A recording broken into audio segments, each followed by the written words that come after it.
आज 30 जुलाई 2025 को सोने के दाम में एक बार फिर उतार चढ़ाव देखा गया है। दिल्ली, मुंबई, लखनऊ जैसे बड़े शहरों में निवेशक और आम लोग ये जानने की कोशिश कर रहे हैं कि सोने की कीमतों में ये बदलाव क्यों आ रहा है।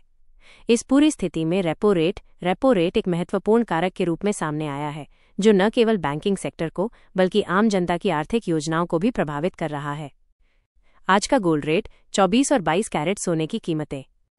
आज 24 कैरेट सोने का भाव 61,370 रुपये प्रति 10 ग्राम और 22 कैरेट का रेट 56,250 रुपये प्रति 10 ग्राम रहा। ये बदलाव अचानक नहीं हुए हैं, बल्कि रेपो रेट के स्थिर रहने या उसमें बदलाव होने के फैसलों का ही नतीजा है।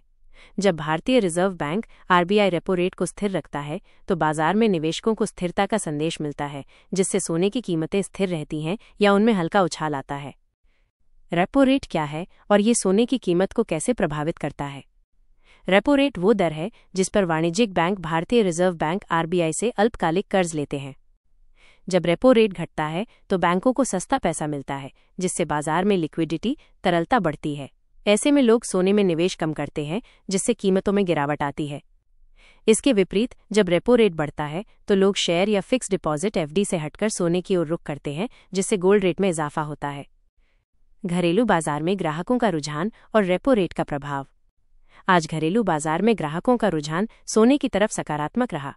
रेपो रेट में बदलाव की आशंका के चलते लोग ये मान रहे हैं कि अभी खरीद लेना समझदारी है। महिलाओं ने सोने के आभूषणों की खरीदारी में दिलचस्पी दिखाई, वहीं निवेशकों ने भी gold ETF, exchange traded fund और फिजिकल गोल्ड की ओर रुझान दिखाया।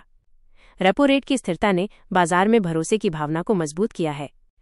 शादी और त्योहारों से पहले बाजार में हलचल। रक्षाबंधन और अगस्त में आने वाले अन्य त्योहारों को देखते हुए बाजार में सोने की मांग में बढ़ोतरी देखी जा रही है। ग्राहक लगातार रेपो रेट पर नजर बनाए हुए हैं, क्योंकि अगर दरों में इजाफा होता है तो सोने की कीमतें और बढ़ सकती हैं। यही कारण है कि आज घरेलू बाजार में भीड़ दिखी, लोग जल्दबाजी में खरीदारी कर रहे हैं ताकि रेपो रेट में बदलाव से पहले लाभ ले सके। अंतर्राष्ट्रीय बाजार और डॉलर का प्रभाव। सोने की कीमत पर अंतर्राष्ट्रीय बाजार और डॉलर की मजबूती का असर तो होता ही है, लेकिन जब घरेलू रेपो रेट स्थिर होता है तो वो इस वैश्विक असंतुलन को संतुलित कर देता है। आज भी यही हुआ। विदेशी बाजारों में कुछ अस्थिरता के बावजूद भारत में सोने की कीमतें स्थिर बनी रहीं, क्योंकि रेपो रेट में कोई नई घोषणा नहीं की गई। बाजार विशेषज्ञों की राय और निवेश सलाह। बाजार विश्लेषकों का मानना है कि आगामी मौद्रिक नीति बैठक में यदि आरबीआई रेपो रेट को बढ़ाता है तो गोल्ड की कीमतों में और तेजी आ सकती है। ऐसे में आज की कीमतें निवेश के लिए फायदेमंद हो सकती हैं। निवेशकों को सलाह दी जा रही है कि वे रेपो रेट और मुद्रास्फीति पर नजर बनाए रखें और उसी के अनुसार अपने सोने में निवेश की योजना बनाएं। ईएमआई और ज्वेलर्स की रणनीति। कई बड़े ज्वेलरी ब्रांड्स ने रेपो रेट की स्थिरता को देखते हुए नई ईएमआई मासिक किस्त स्कीमें शुरू की हैं, ताकि ग्राहकों को बिना भारी खर्च किए सोना खरीदने का मौका मिल सके। रेपो रेट स्थिर रहने से ज्वेलर्स को भी कच्चे माल की कीमतों में राहत मिली है, जिससे वे ग्राहकों को बेहतर डिजाइन और किफायती दाम पर सोना बेच पा रहे हैं। आने वाले दिनों में क्या होगा सोने का हाल?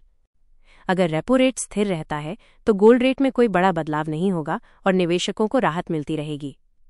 लेकिन अगर दरों में वृद्धि होती है तो आने वाले दिनों में सोना 62,000 रुपये के पार भी जा सकता है।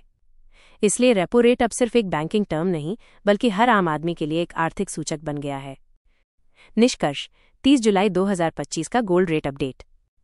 आज का दिन ये साफ तौर पर दिखाता है कि रेपो रेट न केवल आर्थिक नीतियों का हिस्सा है, बल्कि अब यह हर खरीदारी, हर निवेश और हर घर के बजट का अभिन्न भाग बन चुका है।